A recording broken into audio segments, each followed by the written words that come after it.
Coach, when this series started, you talked about how much you wanted to be a part of this rivalry. I mean, how good does it feel to get on top there and see how the guys kind of reacted to finally beating these guys? Really happy for the players that went through the pain of not having success. So, two critical guys in the game tonight, for Hagee too, but Barkov and Bobrovsky, when you're a leader, when you're the number one goaltender, and when you're the captain, and you have a series that doesn't go your way, those are the guys they look at, right? They have to answer for it. So both those guys really good tonight. Both those guys really, really good all series. So I'm happy for the guys who dealt with some pain in the loss. I roll into town when the team's pretty good. I didn't have to deal with any of that. So those guys will appreciate today. Not that I don't, but they'll appreciate it at a different level. And Coach, just sort of build that with Barkey. I mean, you talk about just how he leads so quietly for the most part. To come out a little bit louder with the 2 goals, that can be pretty critical. Just the importance of for like you said, for him to have such a big moment in the clinching game. So I think Sasha prepared for this kind of right from the summer last year. He came back to training camp faster, stronger. He's hitting more than he ever has. He's kind of built himself now for the playoff game, and he really doesn't play a puck game, but he can, right? But he's going to the net on the shorthanded goal. He's driving. So now he's able to lead other players. Thank you for that, whoever's working the soundboard. Now he's able to lead other players because you can't. It's difficult to be an example to people who can't do what you can do. But the hard things that he does in the game, we can all do, right? We can all compete shift on, shift out. So he's become a real fine leader for this team because he's become more like everybody else. And then in saying that, he's not like anybody else. Coach, we usually see line changes when a team is trailing. You guys are leading. You switch up the lines. The results obviously follow. Just what in that moment made you feel like that was the right decision? Well, I went out to the bench with 2 cards in my pocket tonight. And while I was comfortable with, after the Sam Bennett injury, we make the quickest adjustment we can with the fewest moves possible and win the game. So you go into the next game and you'll say, well, why? It's the physicians, do no harm is your first rule as a coach, so I'm not going to mess that up, and we win. But I'm not comfortable with it. That I understand, at least from doing my job, I understand what that does, that bench is. So the guy there that you could probably talk a little bit about, and certainly we would talk about Sam Reinhart more if he wasn't up for a contract.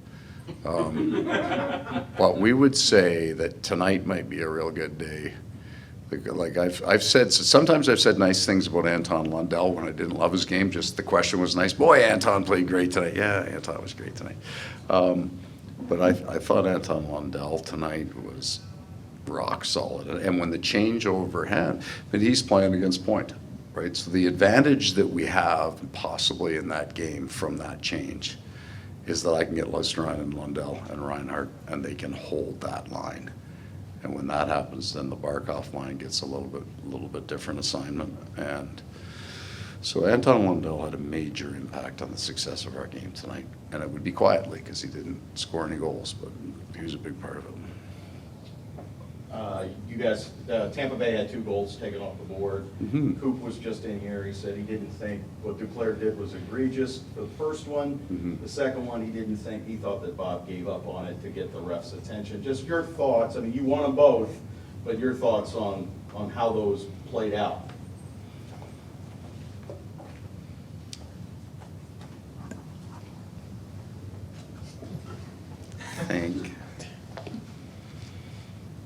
I'm not a believer that things even out, but maybe that changes my belief.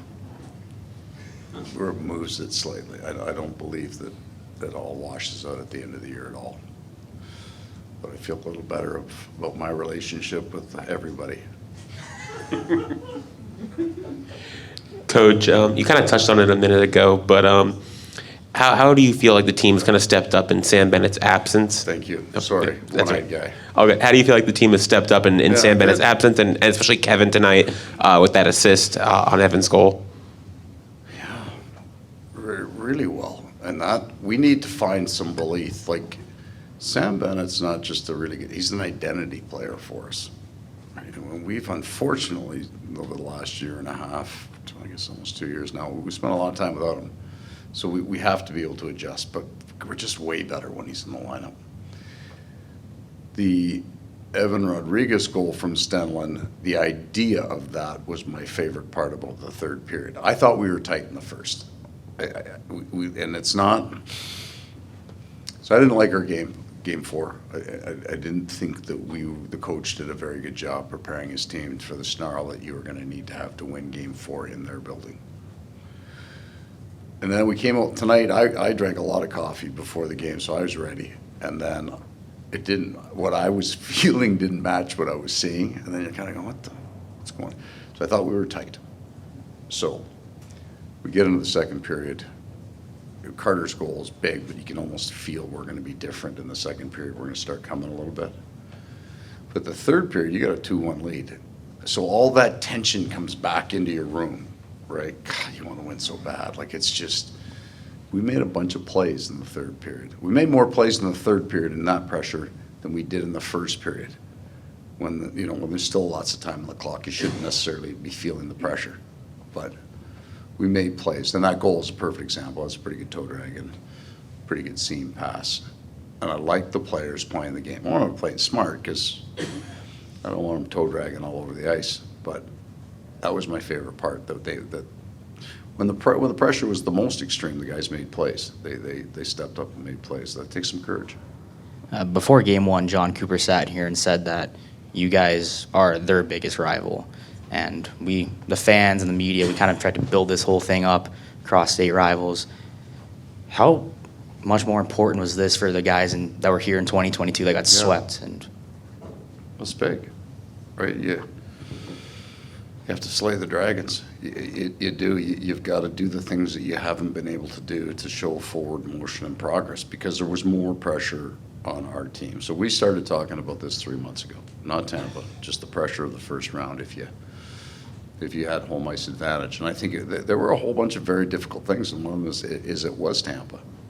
And they play a different offensive game. Those guys, like, their power play is just off the charts good, and our penalty kill, I thought was fantastic. They're going to score goals. They got a 6-on-4 and a 5-on-3. We washed those out. 5-on-4 were pretty darn good. There's just they got a goaltender that made a bunch of saves.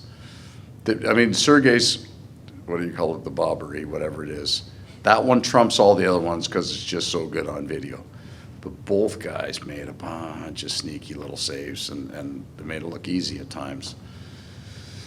But that's a team that can beat you on that. They can beat you on their power play, on some of that skill level, on that goaltender, and everybody in our room knows it, right? Because they lived through it. So there's a lot of pressure in that room. They handle it well. Paul, just what you were talking about a couple minutes ago about making the plays when the pressure was extreme, that sometimes isn't a normal thing, even at this level.